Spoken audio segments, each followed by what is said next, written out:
Fala, seus parceleiros da TI. Eu sou o Rodrigo Donha. Eu sou Misha. E sejam bem-vindos a Podesforce. E hoje estamos aqui novamente com o Rafael Galo para mais uma entrevista. E hoje ele veio contribuir de uma forma diferente.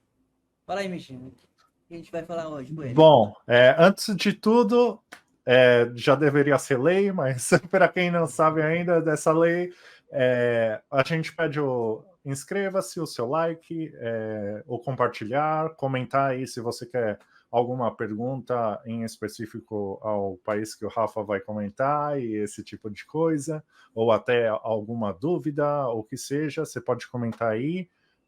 E dependendo da quantidade de comentários, a gente traz o Rafa novamente para outra sessão, senão a gente organiza ou até passa para ele. Óbvio que no final a gente deve pedir autorização dele, mas conhecendo o Rafa já está mais que aprovado o compartilhamento do LinkedIn e esse tipo de contato, se você quiser um contato mais direto com o Rafa. Então, essas são as informações iniciais. E para começar, muito obrigado, Rafa, por estar aqui hoje com a gente. E a gente vai comentar um pouquinho, justamente seguindo a linhagem que a gente tem feito da questão da imigração. Então, o Rafa vai comentar um pouquinho da experiência dele e esse tipo de coisa. E para começar, Rafa, falar um pouquinho de você, o cargo que você está atualmente e o país que você está. Beleza. Bom, pessoal, muito obrigado aí pela oportunidade também de estar participando de mais um episódio. Acho que o que a gente puder ter de conteúdo para poder ajudar o pessoal, acho que é essencial, né? Muito legal. Muito obrigado pela oportunidade, primeiramente, né? Para quem não me conhece, eu sou o Rafael Galo, já trabalho um tempinho aí com Salesforce, mais ou menos uns 7 anos, quase 8. Atualmente eu moro na Espanha e estou no país já mais ou menos quase 2 anos, estou beirando 2 anos aí trabalhando com Salesforce. E já deixo pré-autorizado o compartilhamento dos meus contatos aí no LinkedIn para quem precisar também. Então vamos lá, pessoal. Explicar um pouquinho como foi essa trajetória de mudar para um outro país, né? É sempre aquela... O brasileiro, a gente percebe que sempre tem aquela busca por uma melhor qualidade de vida, tem uma busca para novos desafios, sempre acontece também, conhecer novas culturas, ter contato com um país que realmente possa oferecer mais segurança, um melhor poder de compra também. Isso eu acho que a maioria dos brasileiros, principalmente o pessoal que trabalha com TI, vê também, né, leve em consideração para poder fazer essa mudança. Bom, eu trabalhava atualmente eu estou trabalhando como líder de projeto dentro de um projeto de um projeto automobilístico. Eu faço uma parte de liderança de projeto, mas também vou um pouquinho mais para a parte funcional de Salesforce também, porque eu acho que foi meio que eu fui considerado para essa parte do projeto porque eu tinha que ter contato com o cliente e também liderar a equipe. Então, eu faço um meio campo entre essas duas partes aí, certo? Mas antes de trabalhar como líder de projetos, eu já trabalhei em outra empresa como consultor funcional Salesforce, que aí realmente foi algo que eu acabei me desenvolvendo, tendo contato com a cultura, no caso espanhola, até um pouco mais europeia, aí, que é um dos projetos que eu participei internacionalmente, né? Bom, meu primeiro contato com projetos internacionais foi mais ou menos em 2016, 2017, foi quando eu estava implantando um projeto para uma empresa de agronegócios e eles tinham já um escritório do México e um escritório na Colômbia, então tive que viajar para esses países e foi daí que essa vontade de ir para outro país, trabalhar em outro país já começou a ser alimentada, digamos assim. Já tinha essa vontade há muito tempo, acho que é um sonho desde criança também, que eu sempre via aquela coisa do sonho, o sonho americano, entre aspas, né? De viver em outro país, de ter contato com outras culturas. É claro, contato com o consumo, ter o melhor poder de compra também, né? E aí, como eu fui tendo contato com outras culturas de outros países, principalmente México e Colômbia, eu já, automaticamente, eu já comecei a prestar um pouco mais atenção nessa parte, né? Inclusive, aprender mais o espanhol que era necessário para esse projeto, né? Sim. E aí, com toda essa bagagem que eu tive, entrou a pandemia, eu comecei a trabalhar remotamente, né? Entrei para uma empresa que tinha escritórios no Brasil e na Espanha também. Ela, de fato, é uma empresa espanhola, então eu já entrei na empresa vendo que realmente a empresa já tinha escritórios, já tinha atuação internacional, e já era um objetivo meu. Poxa, o Sim. que poderia me impedir eu trabalhar no Brasil e, quem sabe, futuramente tentar galgar uma vaga fora do país, né? E foi realmente o que aconteceu. Eu fui trabalhando com a empresa, fui fazendo os projetos em toda a Latinoamérica, e aí surgiu uma oportunidade de ir para a Espanha, que foi aonde eles realmente me patrocinaram, fizeram todo o processo de visto, me transferiram para lá. Isso aconteceu em janeiro de 2022.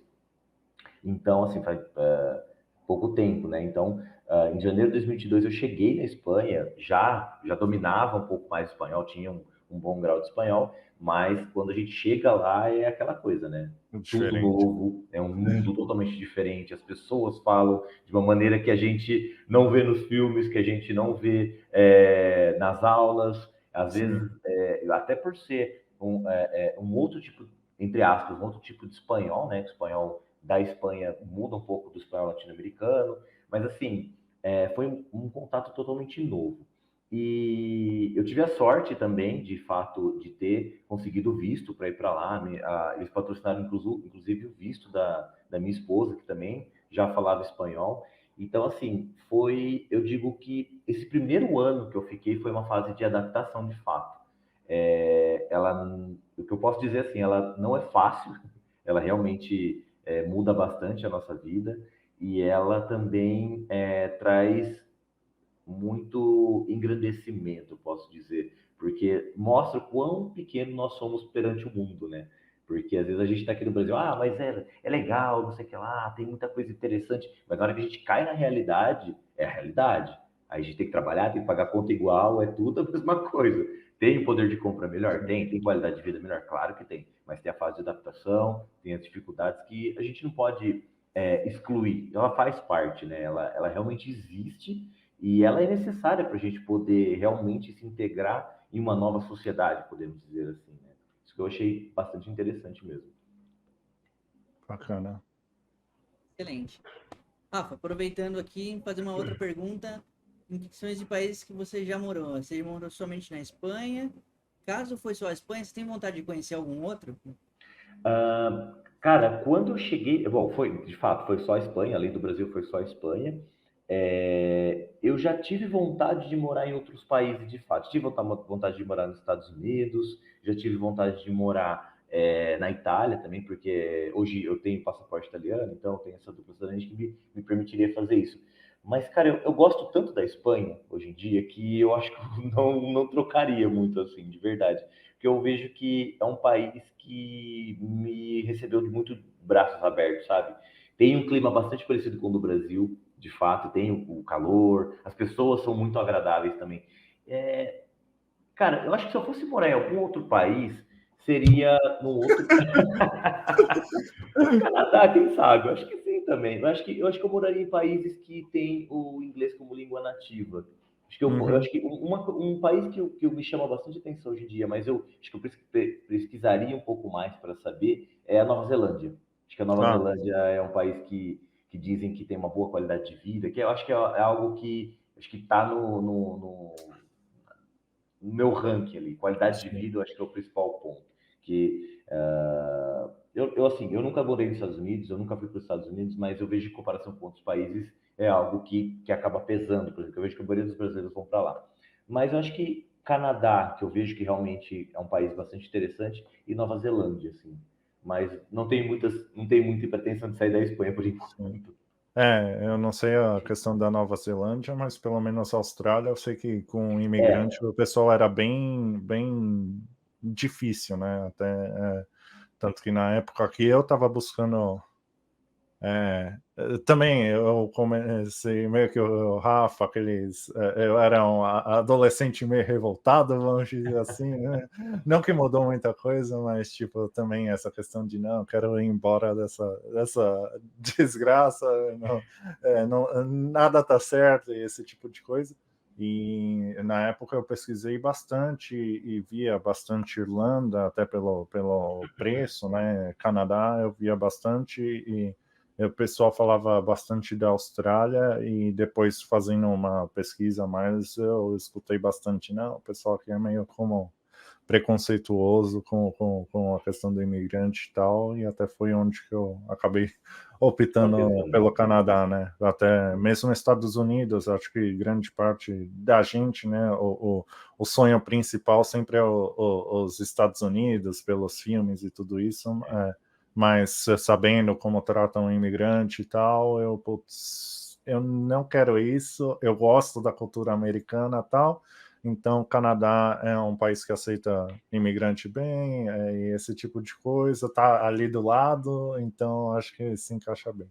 Bom, Pelo que eu já li sobre o Canadá, sim, até outras pessoas que eu conheço que já foram para lá, eu vejo que é uma boa mistura. É uma parte assim, é a estrutura, de certa sim. forma, não uma estrutura, mas o poder de compra americano, né? Uhum, Tem entre aspas, é um pouco mais estável que os Estados Unidos, sim, mas tem muito da cultura europeia também, que é sim. uma junção interessante, parece, né? Aí depende da área também, igual se você vai mais para Montreal, você tem uma cultura francesa forte. Ah, Então, nossa, você vê várias dessas construções bem mais no modelo europeu, vamos dizer assim, do que no americano. Mas para cá é mais o americano mesmo. Então, as casinhas, as coisas. É, então, bom, depende da região também que você está.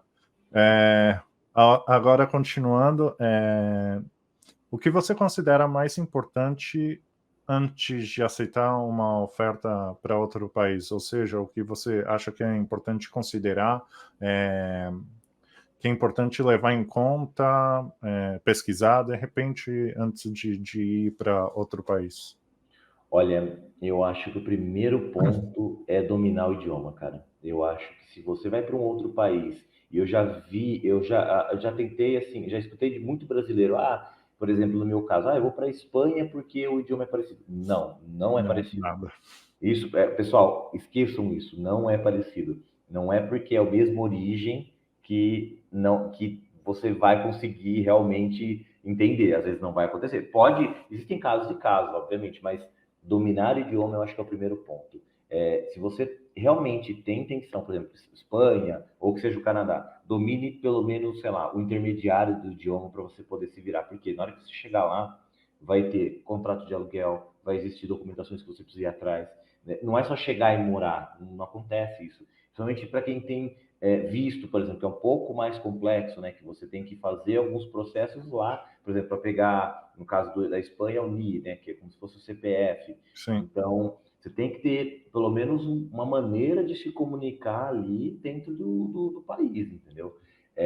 Muita gente pensa que na Espanha também, se eu chegar falando inglês, eu vou me resolver? Não, não vai se resolver.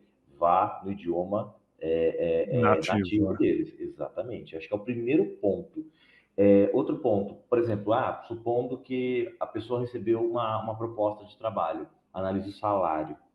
Primeiro, é muito, muito, muito importante analisar o salário. Por quê? Porque se você vai sozinho, é um salário que você pode considerar. Se você vai com, sei lá, com esposa e filhos, é outro que você tem que considerar. Por exemplo, quando eu fui para a Espanha, eu fui com a minha esposa, né? Fomos nós lá para a Espanha.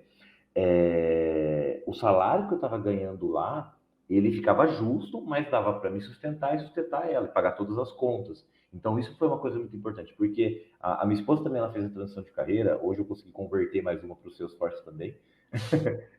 Trabalho com o Salesforce também. Mas nesse meio tempo ela ficou 6 meses sem trabalhar. Então, eu tinha que sustentar a casa ali, eu tinha que Sim. prover pelo menos o básico, comida, o aluguel, a moradia, tudo que tinha que ser. Então, isso é muito importante. Outro ponto, pesquisa como está a estabilidade do país, isso é muito importante também. Não é porque, por exemplo, sempre falar, mas a Espanha está um país em crise porque tem alta taxa de desemprego. Não é bem assim. A taxa de desemprego ela é um pouco mais alta que a média europeia? Sim, mas em que área? TI está crescendo cada dia mais, mas a partir de serviços não. Por quê? Porque às vezes não encontra profissionais qualificados ou principalmente pessoas que estão saindo do país para ir para outro país, por exemplo, vão para a Alemanha, que tem um salário maior. Então, é analisar de fato como que está o país atualmente. Eu acho que é tentar identificar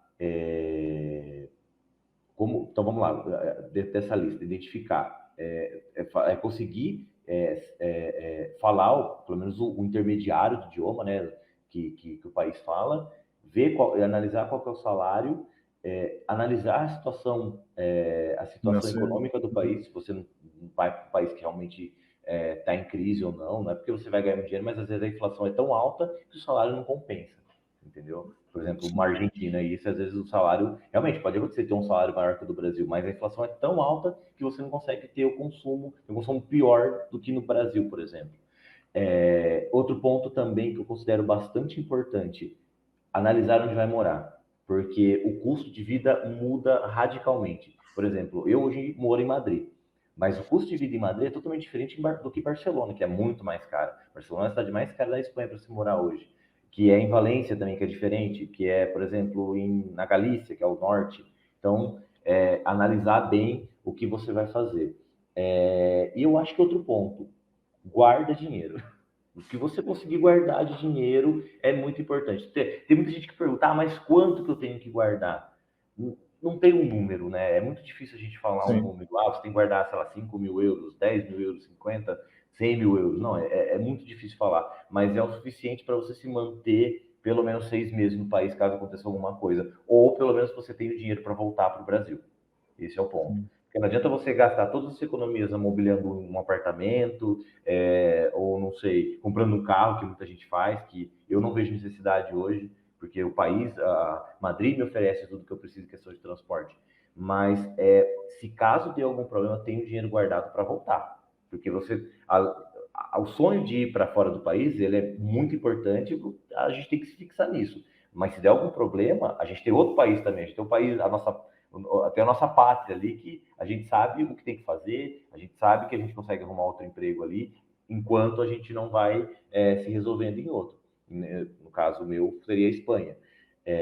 Mas é muito importante ter um dinheirinho guardado, sim. Isso acho que é uma das partes primordiais.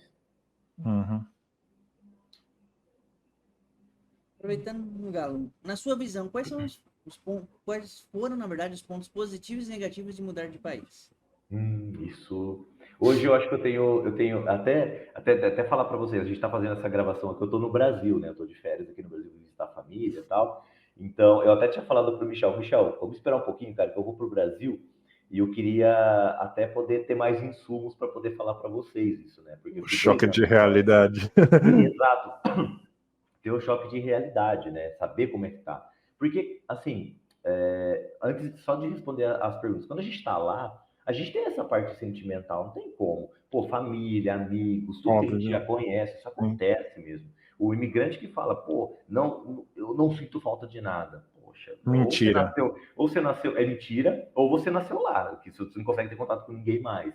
É muito difícil, porque... Não, mas mesmo assim é mentira, que desculpa até incomodar. Não, mas, tipo, eu sou uma pessoa que também, na época, eu falava, não, que eu escutava muito essa história, não, você vai sentir falta da família, e eu, por não ser tão apegado à minha família, eu falava, não, isso é besteira, mas a hora que você tá vivendo ali é completamente diferente. A questão do choque de cultura, a questão de você ver que está realmente sozinho. Então, é mentira. É mentira. Para mim, eu tô totalmente de acordo com você. Eu acho que é mentira também, porque sente falta. Cara, são coisas às vezes banais que a gente sente falta. Um churrasquinho de comidinha, os restaurantes que você já sabe, várias coisas que aí... a galera que você já conhece, tem bastante essa questão. Até o jeito de se comportar muda, né? Sim. É bastante coisa. Então vamos lá. Eu acho que dos pontos positivos, eu acho que nós três já sabemos, né? Acho que grande parte do Brasil já sabe. Qualidade de vida realmente muda bastante, mas isso é muito relativo. Hoje em dia eu vejo a qualidade de vida como muito relativo, porque, de certa forma, você pode ter qualidade de vida no Brasil também. Isso custa um pouco mais, mas pode ter em algumas regiões. Acho que Sim. é factível, mas segurança, isso é, nossa, é uma coisa que mudou muito, assim, para mim, ao ponto de você não ter medo de sair na rua de madrugada, de você voltar tarde, andar pela rua. Minha esposa, se ela precisa sair, às vezes ela sai com as amigas dela lá, volta, sei lá, meia-noite, por exemplo, ou 1 hora da manhã, por causa da questão do metrô, demora Sim. um pouquinho mais. Cara, tranquilo. Não tem essa questão, ó, toma cuidado que onde você vai olhar, Sim. por onde você andar, tem essa questão da segurança. E uma coisa é, que eu já tô aqui no Brasil, eu tô vendo que eu tô sentindo falta, é poder de compra. O poder de compra é Sim. assim, comparado ao Brasil, comparado ao que eu vivo hoje na Espanha, é arrasador, é totalmente diferente. O que, mesmo eu fazendo certas conversões, às vezes tem coisas que saem mais barato lá, mesmo convertidas, do que aqui. Às vezes, supermercado, por exemplo, o preço que eu vejo que as pessoas gastam hoje no supermercado, eu sei que é muito relativo para cada família, mas é absurdo, assim, itens básicos que não deveriam estar custando o que custam, e me Sim. chocou muito isso, sabe? Outra coisa também é a saúde, saúde pública, né? Nós temos o SUS hoje, ele, de certa forma, ele funciona, ele tem, assim, o SUS, na minha percepção, ele tem uma estrutura excelente, tanto que a Inglaterra copiou o SUS, já foi dito isso em vários jornais, que uma das vertentes do SUS foram copiadas por países europeus. Mas a gente sabe que questão de política, de corrupção que a gente tem esse problema, não funciona da maneira que deveria, mas o que eu vejo hoje, por exemplo, na Espanha, de questão de saúde pública, eu tenho amigos que, por exemplo, tem uma amiga que ela curou um câncer de mama pelo hospital público. Assim, existe uma certa dificuldade, por exemplo, você ter o médico de cabeceira, ter as primeiras consultas, que é muito diferente o aspecto. Por exemplo, no Brasil a gente tem essa característica, essa cultura de ter um plano privado, né? Pagar um plano de saúde. Então a gente já vai diretamente ao especialista, né? Lá não, se você tem um plano de saúde público, você vai para um médico, um clínico geral, que a gente chama de médico de cabeceira, e aí ele direciona para um especialista. Mas isso demora muito tempo. É muito complicado, porque ele vai tentar resolver o seu problema de fato. Mas se você vai no hospital e tem um problema, é incrível.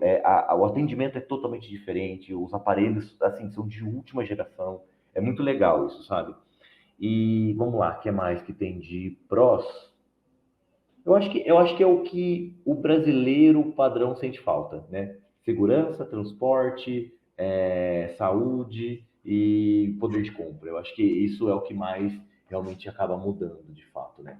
E os contras, aí eu acho que eu partiria mais para a parte sentimental, né? Saudade dos amigos, realmente aquela coisa do jeito brasileiro de falar, de fazer as coisas. Acho que é uma coisa que a gente sente falta, porque querendo ou não, são as nossas raízes, né? Eu cresci, eu vi 30 anos no Brasil, né? Antes de Sim. mudar. Então, é uma coisa que realmente faz falta.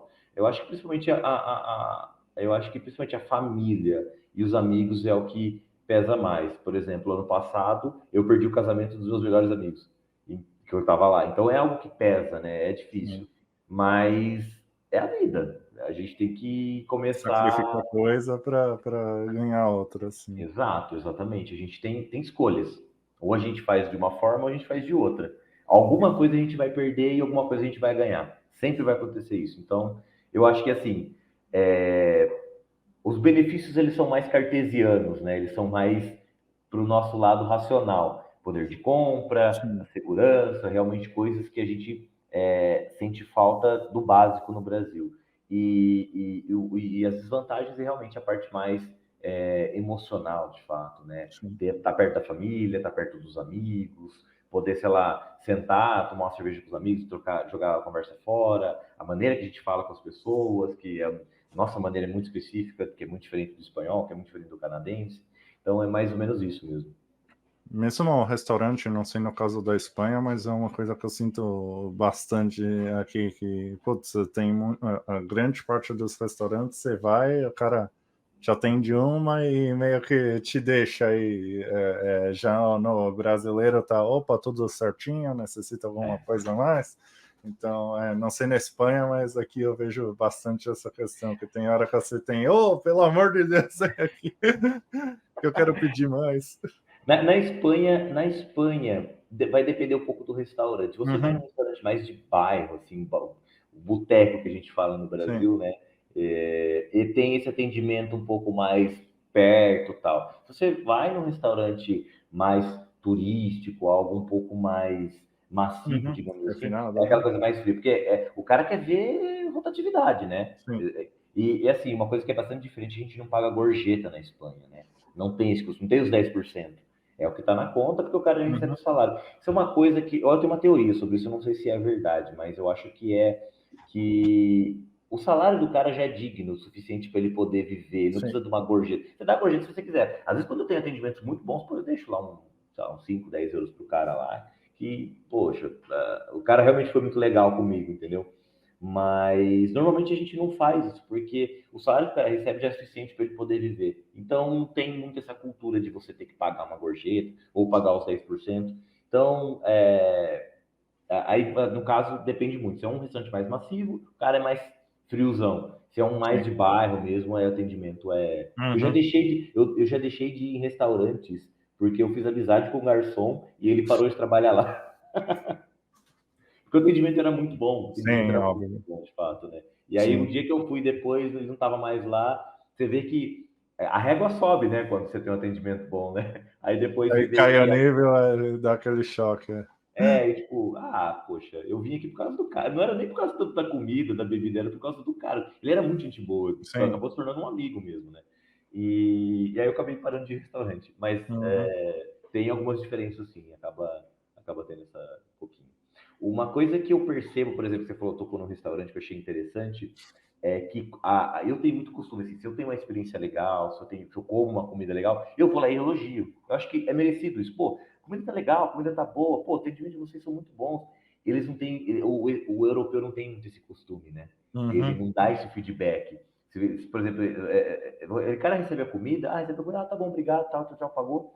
E não, eu e minha esposa, quando ele perguntou, o que você achou da comida? A comida tá espetacular, tá muito bom. Eles se sentem muito lisonjeados por isso. É uma coisa que não acontece, eu acho muito, muito interessante. Isso é uma coisa específica do brasileiro mesmo, né? Se ele reclama, ele vai reclamar.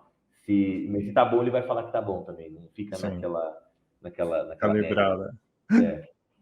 Bom, agora para finalizar, qual dica você daria para alguém que está analisando uma oportunidade para outro país, ou até uma dica que você gostaria de ter recebido quando você estava nesse processo, vamos dizer assim? Vamos lá. Acho que tem vários aí, né? Tem várias coisas que a gente pode considerar, de fato, né? Eu acho que o primeiro ponto se a pessoa ela tem dupla cidadania, isso vai ajudar muito, de fato, né? Por exemplo, se é um país europeu, ajuda muito, porque isso facilita muito a questão do acesso ao país. Outro ponto, se não tem, se a pessoa não tem a dupla cidadania, ela precisaria do visto. Verifica se a empresa vai pagar o processo do visto, porque é um processo muito caro. Muito caro. Normalmente as empresas que procuram profissionais de fora já fazem isso, né? Mas tenha em conta que se você vai com visto para a empresa, analisa bem a oportunidade. Se a oportunidade vai te oferecer bons benefícios, se vai te oferecer um salário que você consiga se sustentar, se você vai conseguir pagar pelo menos o aluguel, ter esse básico que é necessário para sobreviver, para viver dentro do país. Por quê? Porque se você tiver que trocar de emprego, o processo de visto zera. Você tem que fazer tudo de novo. Entendeu? Então isso é algo que eu descobri depois, porque um amigo meu, ele trabalhava comigo, ele se desligou da empresa e ele teve que fazer o processo de novo. Ele teve que pagar 2.500 euros para fazer o processo de visto, porque a empresa não estava no orçamento, porque não estava no orçamento da empresa. Então tenham em conta isso também. Outro ponto, analise bem qual que é o estilo de trabalho da empresa. Se é 100% remoto, se é híbrido, se é presencial. Se é presencial, você tem que morar dentro da cidade. E qual cidade você vai morar? Barcelona, Madrid, custo de vida é bem alto. Assim, muda bastante de uma cidade para outra. Se é remoto, você pode morar fora da cidade e de trem, por exemplo, que é tranquilo. Às vezes, dependendo da cidade de trem, você está a 20 minutos do centro da cidade. Quando a gente abre o Google Maps, nossa, parece muito longe. Não, pessoal, não é tão longe assim. Às vezes você morar a 30 quilômetros do centro da cidade, você pega um trem, em 20 minutos você está lá e está perto do trabalho. Então é isso. Se é remoto, aí você pode morar em qualquer lugar que você quiser, é bem tranquilo. Vamos lá. Outro ponto que a gente pode considerar é...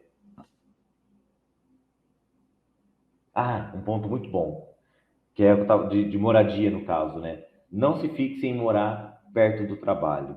Quanto mais perto do trabalho, mais caro é, porque normalmente as empresas nessas cidades, elas são no centro, são em polos industriais, então é muito caro. Tenta morar ao redor das cidades que vocês estão planificando para ir.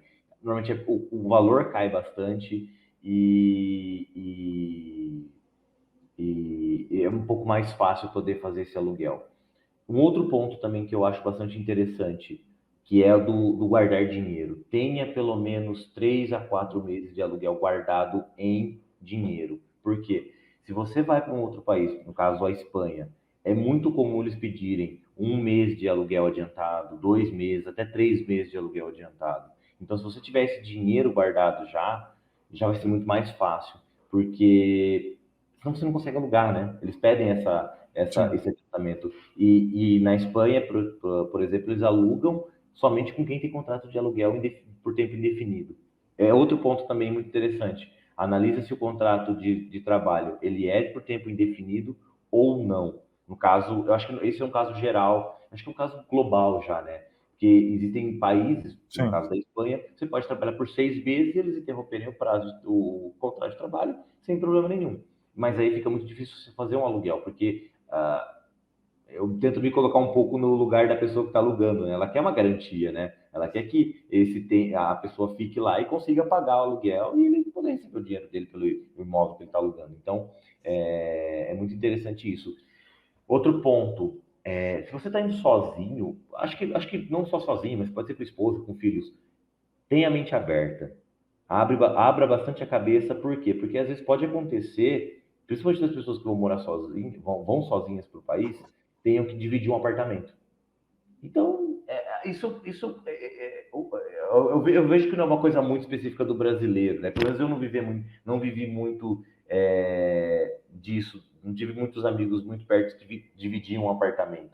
Mas eu vejo que em Madrid, por exemplo, existem muitas pessoas que dividem apartamento. Tem pessoas que ganham bem já, mas eu acho que elas dividem apartamento para diminuir os custos, para morar num lugar legal, num lugar bom e diminuir esses custos de moradia que são um pouco mais altos. Então, tenha a mente aberta para isso. E eu acho que, por último, eu acho que é realmente viver o país. Vá atrás da cultura, conheça como é o país, tipos de comida, domine o idioma, eu acho que é muito importante também. Por mais que chegando lá pode mudar a coisa, mas você já conheceu o que você tem que fazer. E também tente conhecer os processos do que você precisa fazer lá dentro. Por exemplo, na Espanha, quando você vai morar numa casa, não, morar num imóvel, você tem que fazer um processo que chama empadronamento. É ir na prefeitura, na subprefeitura, e se registrar nessa região com esse endereço. Por quê? Assim eles conseguem saber onde cada pessoa está morando, por cada região, por cada endereço, né? Quantas pessoas vivem nesse imóvel também. Então, conhecer os processos burocráticos desse país, eu acho que isso já ajuda bastante, porque você consegue alinhar a expectativa e gera menos frustrações também. Uhum. Bacana. Não. Bom, acredito que das perguntas é isso. A gente queria agradecer muito a sua presença aqui, Rafa. É sempre um prazer falar contigo. E pedir para quem não se inscreveu, se inscreve aí, ajuda a gente a chegar cada vez mais a mais pessoas. Dá o like também, que isso ajuda o canal cada vez a crescer muito mais. Compartilhar com o amigo pasteleiro, talvez seja importante aí os conselhos do Rafa de alguma forma. se você quiser entrar em contato direto com o Rafa, como o Rafa disse, o contato dele está aí na descrição. E acredito que é isso. Quer comentar algo, Donha? Sim, gostaria de agradecer o Rafa mais uma vez por participar, contribuir com o seu conhecimento, experiência, isso é muito válido. Se quiser vir fazer uma visitinha aqui em casa, se eu voltar para a Espanha, eu moro perto do aeroporto de Guarulhos, Pô, então a gente pertinho. pode tomar alguma coisa. Claro, bom, na hora que estiver voltando, eu te dou um toque. A gente toma alguma coisa se der conseguir ter tempo, sim, sem problema. É isso então, pessoal. Perfeito. Até terça. Parou. Falou, pessoal. Tchau, tchau. Tchau, gente.